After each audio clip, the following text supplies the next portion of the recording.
Every day, I am amazed that my experiences could encourage so many others across the country and even across the world. Sudden cardiac arrest was nothing I would have ever chosen to be a part of my story. But that's because sometimes our own visions are too small, even when we think we are seeing the bigger picture. That's Buffalo Bills safety Damar Hamlin at NFL Honors. What a miracle. He suffered cardiac arrest on the field during a Bills and Bengals game back in January. Since then, Hamlin has teamed up with the American Heart Association to issue a challenge for everyone to learn CPR. And joining us this morning, we wanted to take on the challenge. Yes.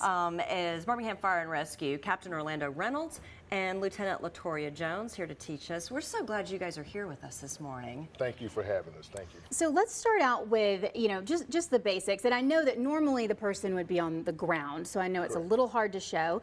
But if we're in a situation where we need to do CPR, will we know it? Well, a lot of times, like Mr. Hamlin's situation, he collapsed right there in front of people. When that happens, you kind of know something is going on. The main thing to start off, you want to make sure you call 911. Okay. Once you call 911, check for a pulse, things of that nature, the person's not breathing, then you can go ahead and start facilitating CPR. And what we're talking about this morning is hands-only CPR. All right, show us how this works. So this is our patient. This is our person that we have found. Yes. And I know that, and you can kind of show us where you place your hands, but I want to ask, hands only has kind of changed the game, right? Yes, that's what we're recommending, or it's been recommended that we do hands-only CPR, because a lot of people are apprehensive about putting their mouths on different people. Things are strangers, so they're recommending at least chest compressions, and that's where the hands-only CPR come from. Yes. Right. Show us the basics. Okay, so in the event that you witness someone suddenly collapse, the first thing you want to do is check responsiveness. Okay. You want to try to see if you can shake them a little bit. If you don't get a response for them, you want to do two things. The first thing you want to do is you want to activate 911. Second thing you want to do is push hard and push fast in the center of the chest. And what is the beat? What's the song these days? So it's the Bee Gees song, Staying Alive. There you go. For the people that's familiar with that, if you can keep that in your head, the tempo to that song will allow you to be able to do the compressions at a speed that would be effective. All right, go ahead and show us, and hand placement too. So you want to use your strongest hand. Okay. You want to use the heel of your strongest hand, and you want to place it in the center of the chest. So as you put it in the center of the chest, this is kind of high, but you want to put your other hand on top of that one, and you just want to press down hard, and you want to press down fast.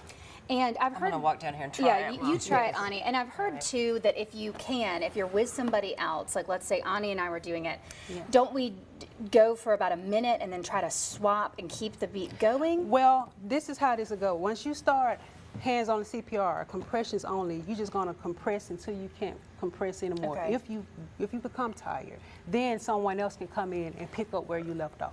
You've done this, oh, I'm sorry, go ahead. Go ahead. You've done this on a human before, both of you have. Yes. This is, the first few times I've done this, it is different on a human being, right? Well, the magic. I mean, it's unusual for us to do this. It's not natural, so you're going to have to push maybe harder than you would expect. Yes, you're going to have to use your body weight. So this table is kind of high, but what you want to do is you want to place your hands and hold your elbows straight. Okay. Then you want to bring your body over your hand, and you want to push down hard using your body weight. Push down hard and push down fast. Okay. And just don't stop for anything. And can I see it? I want to try it. Because I know it's always much harder than you think, because it's, Right. that's tough. And so you're saying lock your arms. Y'all also brought a baby. We only have a few seconds left, but talk to us about that. Now, in an infant, it would be different. Whereas we're using the heel of our hand on a baby, you would not do that. You would take the baby of this size, put your hands around it, and use your thumbs in the center of the chest. And you want to press down, which we recommend traditional CPR for babies. So you'll take your hands, put them in the center of their chest, and press down. Just like that. And you want to do that about 15 times. With a baby, we recommend that you do the breathing.